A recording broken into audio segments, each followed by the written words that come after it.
Welcome back to SnowRunner, guys, and today we are jumping back into Rockrunner's Mud Park. That is the map that we're on right now. Now, the GTR that we are in right now is not the subject of this video. The subject of this video is a whole heck of a lot larger than this little GTR. But let's fire the GTR up and drive into the garage where the vehicle in question will be revealed. So let's go ahead and head on in through the doors, if I can get this thing to go in somewhat of a straight line. And if you look over to the right side of your screen, you might be able to see something that indicates what this is. If I flip over again, you might be able to see a little bit more of it. And then if I flip all the way over, yeah, it's a 4th gen Dodge that has Lego suspension and is way too big. But you know what? I figured that Rockrunner Mud Park would be the best place to take this thing. And if there's anywhere else that you guys want to see me take this truck, please let me know in the comment section down below. Now, without any further ado, let's go straight into the customization and see what this thing's got in terms of available options. Now, it already comes pre-installed with the US Turbo Diesel Max engine, which is one of this particular mod creator's personal engines, I believe. Now, you can have it with a fine-tune gearbox, which is what it comes with. You can also have it with a Sport Fine-Tune or a Sport Fine-Tune 8-speed. There are so many different types of transmissions. I mean, right now, it's got a fine-tune in it, but I think what I'm going to do is I'm going to do the 8-speed Sport Fine-Tune. Now, suspension-wise, we've got Active 11 Monster for 96-inch tires, and let's see, is that 90? Yep, okay, we're leaving it at that. Now, tires-wise, we got the 96-inch big mud and snow dualies. We can also do the 75-inch ones, and then there's these 67s, and they kind of keep going down from there. But I'm going to go down to the bottom of the list and see if there's anything larger. I don't think there is. There's the 75-inch crocodile tires, which are odd. Then there's the big mud snow dualies in 67. Okay, so not, like, really anything crazy. We're going to do the max longer battery-powered 100% winch. You can do a utility mount in the back if you want, but we have dev tools, so we're not really going to need it. And then all-wheel drive, we've got axle upgrade 1, 2, 3, 4. Oh, God, there's a lot of upgrades in there. So are those, like, those physical axles that you see? What happens if I remove, like, axle 5? Oh, they're non-removable. Okay, never mind. Now, whoa, what is that? Let's see, Kung radar for van body. We don't have that. Trailer shift 1, 2, 3, 4. Okay, so maybe that's like a movable hitch. You could actually haul cargo with this thing, funny enough. It's very weird. Ramped towing platform. Can you really, oh God, saddle high, saddle low, maintainer frame, so you can put like all the different maintenance bodies in there if you want to. Let's see, you can do like LED roof lights if you really want to get that creative with it. You can also do mud flaps if you so choose. There's also options for underglow, but there's a bunch of different categories and they're a little bit tricky to set up, but it's like, so we'll come back to those another time.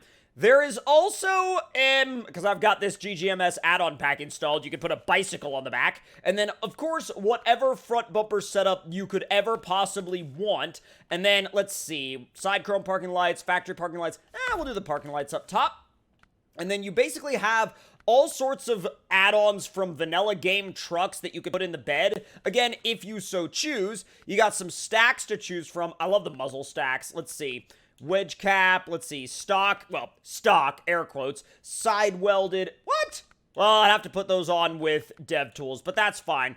I'll just do, well, but those work so well. Oh my God, the side welded ones literally are the best looking for this truck. Like, they work so well. I'll put those on with the dev tools. And as per usual, we have the very pixelated designs that you can put on this truck, accompanied by some very bright paint colors that are basically just matte colors. I think we're gonna paint this thing red, and then from there, we're gonna leave the garage. It's gonna explode, don't worry about that. Once it explodes, you'll be able to drive it, except for when you're not, apparently. All right, let me pull it up and over the garage, because that's a thing, and then it's gonna just constantly break winches. Okay.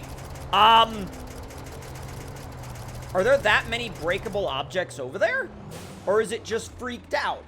Okay, hold on. Let's try to leave again. There we go. Okay, then it throws us.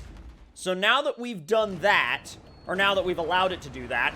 Now we can repair it. Then we can use the dev tools to install the stacks I want, if I can find them. So let's see, mud flaps, all that good stuff. Now, aha! Aha! There we go. Yep, there we go. It's interesting. That was taken from a Pacific P12. Okay. Now, how much higher does the suspension go? A little bit higher. Not like anything crazy, but it's got some weird grip characteristics. Like, it is very odd and strange. But you know what? I mean, it looks pretty odd and strange to me. I mean, if you come into this experience expecting this truck to not be odd and strange, I feel like you're kind of kidding yourself a little bit. All right, let's make our way down to the mud pit, and I kind of want to drive through the trees just to see if it, like, either makes it through or decides that that's just not something it likes. I don't know. I mean, it's like a mile long, so trees may or may not be its friend. So far, the tires don't really seem to complain much. And again, like, the steering speed of a zillion miles an hour is plenty sufficient. All right, so let's see. High range. Well, that's not too bad. And then it starts to spin. Okay, so if you keep it in automatic, you'll be okay in the mud. Actually, it'll go into second, but then it'll go right back to first again. So let's see. Low plus. Okay, low plus seems to be right about the exact place it likes to be in the mud. And that's about max speed that I would say would be effective for it. If the mud gets any deeper, you'll probably have to put it into standard low and take it out of low plus. But that's kind of, you know, a small price to pay for how ridiculous this thing is. Now, I'm sure that there's going to be people out there that are going to be like, oh my god, what is this horrible, ugly, low-quality mod? And this mod was not I guarantee you, this mod was not created to show off how detailed you could make a paint job or how many features you could have in a suspension. It was just made to be ridiculous, and that is exactly what it does. And it's not, here's the thing, it's not lying about that either. It's not trying to be some kind of world-class, like, you know, show build or anything like that. It's just trying to be a fun-mobile for the sake of being a fun-mobile. Now, let me back up just a bit, get centered up, and then aim for, well, the middle of this mud pit and see how well it does making it through here in low plus. Okay, we're gonna have to back it off to standard low. Once you back it off to standard low, it's way better, but like, dude, that front end shot is like menacing though. That is such a menacing front end shot. Holy crap. Wow, that looks so mean. It looks so good though. It really does, like with the gigantic 90-some-odd inch double dualies. But I mean, it is absolutely walking it through here. And actually, it's getting through that mud pit a whole heck of a lot faster than most trucks actually can even manage without sinking. Now, let me go up here just a tad, because I want to launch it off that ramp. I want to see how it flies. The flight test is always a delightful one to perform. And not only that, but I am curious as to how this thing would get along with the Megabus. If we brought the Megabus into a session with this monster ram limo, I feel like either the world would explode or they would get along just fine. And it would kind of be, you know, they would have to meet in the middle somewhere. All right, let's see what happens and go! Oh my god, high range is so fast. But actually, the suspension tuning is really good upon landing. Like, when you land in this thing, it just soaks up the impact and moves on.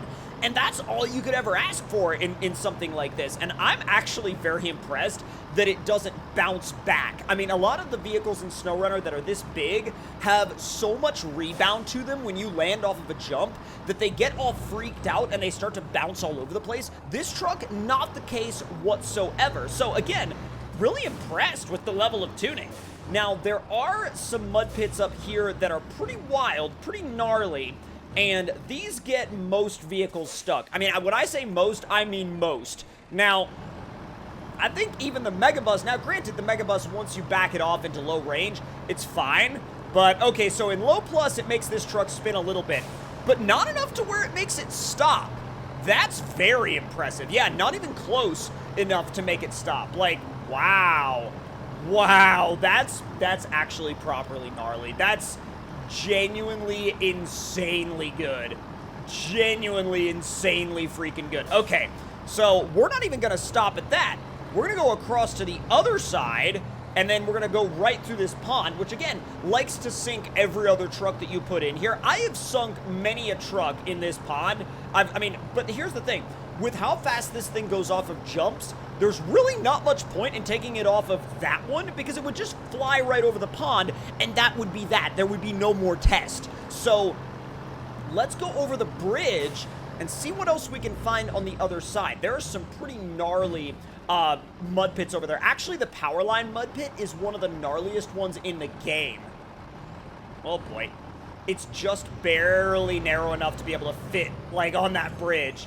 All right, so there's the power lines. Now, the power line mud pit is probably the gnarliest mud pit I have ever seen, and it's one of those mud pits where you can just tell that the mud is constantly turned up to a level to where it wants you to get stuck. I mean, there's nothing really about this mud pit that doesn't want everybody that drives into it to get stuck. So this is high range.